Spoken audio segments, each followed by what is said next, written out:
Seeing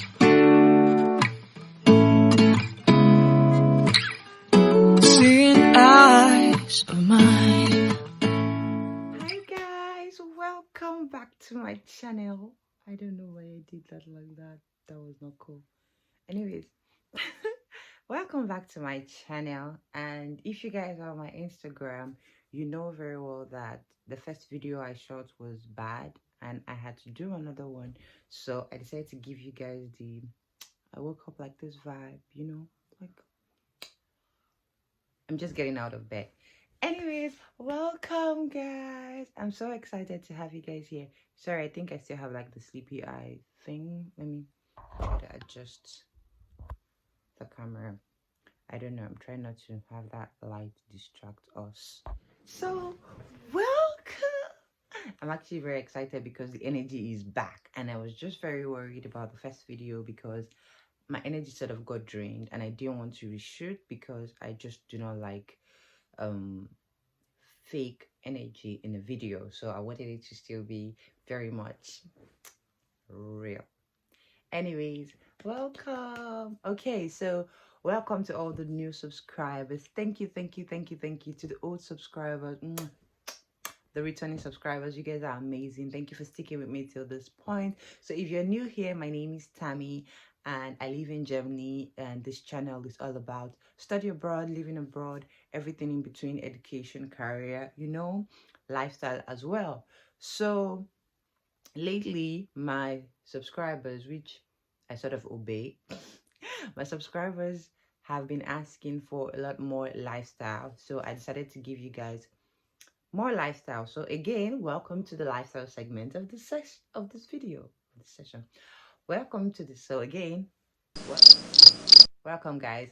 So on today's topic, on today's video, as you've already seen from the title, I will be talking about how I moved from Nigeria to Germany. The process was quite long. I would try to see if I can do this in 2 parts or just squeezing everything here. So let's get into it. So first of all, I came to Germany in March 2019, and I came to Germany because I wanted to study, so to study for a master's program. So that was the reason why I came to Germany, and that was basically, you know, the reason why I left Nigeria to Germany. And then the process took about let's see,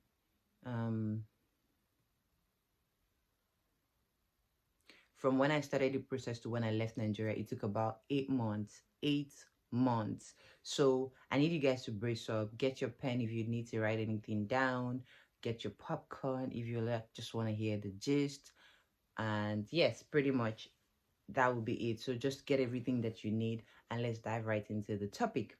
So first of all, I never thought I was going to be in Germany. I never thought I was going to come to Germany. Germany was never even in the option because maybe I can say that maybe I would say that I'm the rebel when it comes to like I and my siblings. And the reason why I said that is because I sort of like staying far away from home.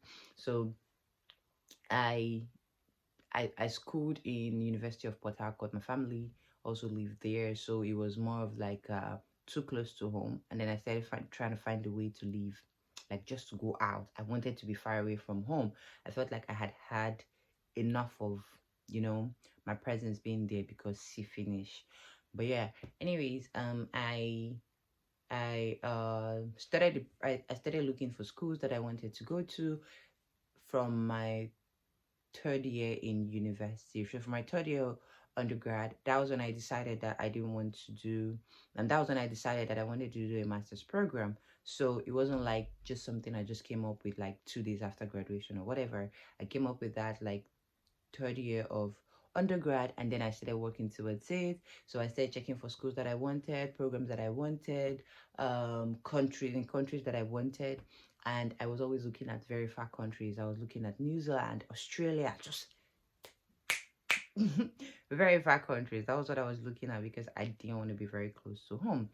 Now, I wasn't even looking to study economics. So if you know, if you know, then you know very well that well, I sort of found myself in economics again, but it was not even in the plan. So I had done uh, economics in my undergrad, economics and educational management to be precise, in my undergrad. And I now wanted to do something more in the management segment. I didn't want to do stuff in economics anymore. So I started looking for programs in management, like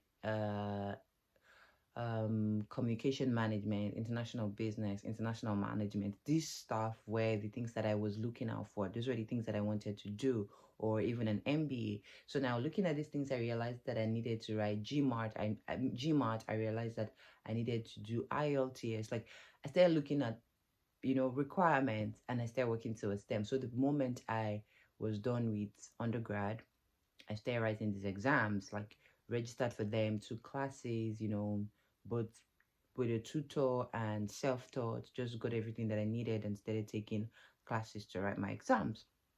Now, I wrote my exams, and oh, I also wanted to study in Canada, not because I didn't really like the hype, like everyone wanted to go to Canada. And I don't know, I just had this weird thing for places that people have, like people hype. I just don't like it anymore. It's just like, this place wouldn't be as cool as people say it is. That's just my mindset at the time, or that was my mindset. So, but it was just like Canada was like the final option. So after writing GMAT and writing IELTS, this was in 2017, right? Yeah, this was in 2017. I wrote these exams, and then I started sending my applications to different schools. So I did first get admission to New Zealand, and I was super excited because I had dreamed and lived. In fact, I was breathing New Zealand already. So, if you know me again, I don't know why I keep saying if you know me, no one really cares. But if you know me, then you know that I'm someone who likes to get all of that information. So I did my research and everything about the country, the city that my school was going to be in. So I was really, really excited to be there. It was like I knew everything, which obviously is a lie because you really never know everything. But then it was like I knew everything and I was ready to go. So after I got the offer of offer of admission, after I got that, I I realized that the fees were quite expensive. Yeah, it was really, really expensive. I don't know how I skipped that part. Okay, I think I didn't really skip that part. I was too focused on the scholarship that I didn't realize that the scholarship was not going to cover so much. That was it. Like, so I didn't even realize that it was just a certain percentage, and when you take that out, it was still going to be a lot, not just the school fees, but living expenses and all that. So I didn't really look at that. So that was like the first and only strike, basically. So I took that home to tell my parents this was the situation. My parents were like, yeah, girl, you already know it's too expensive. So I was heartbroken, and again, I'm not an entitled person, so it was not like I was so angry. Why wouldn't you do it? Like all those things, people kind of think like that. I'm usually the person that wouldn't even think that you owe me anything, even if you're my parent or my sibling family. I don't think anybody owes me stuff. I believe I would do my stuff myself.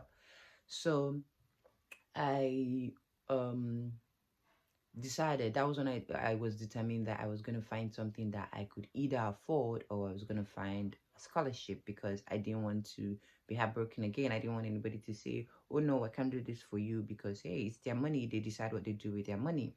So that's when I started checking scholarships, and still checking scholarships in countries like New Zealand, Canada, Australia, the UK. I don't even like the idea of being in the UK, but I don't even know why I was checking the UK, even though a part of me knew that I wouldn't want to go there. But it was just so I didn't run out of options. So, anyways, I started checking, and that was when I came across Germany, and I saw the scholarship, and I was just like, oh, Germany, I never thought of this country. And I think it was because of like a language barrier, because I am an English person, in the sense that I don't speak any other thing except English. Well, I do speak Pidgin, but people laugh for my Pidgin, which is annoying. But then I'm not that person who has a flair for languages, so I don't even speak my dialect, because I'm just like, I don't need to love all these things. I don't even know why I think or why I thought so. But yeah, that was how I found the ad and everything for Germany. It was like my exact program, economics, and this was the first time I was going to be applying for an economics program. The whole time I've been applying for communications, management. You get, so I wasn't even applying for economics this whole time. And I was just like, okay, maybe let me just take the risk. I mean, this is a scholarship, so I should be able to do it. Besides, I was fully qualified. I had everything that I wanted and whatnot. I was like, okay, let me just do it.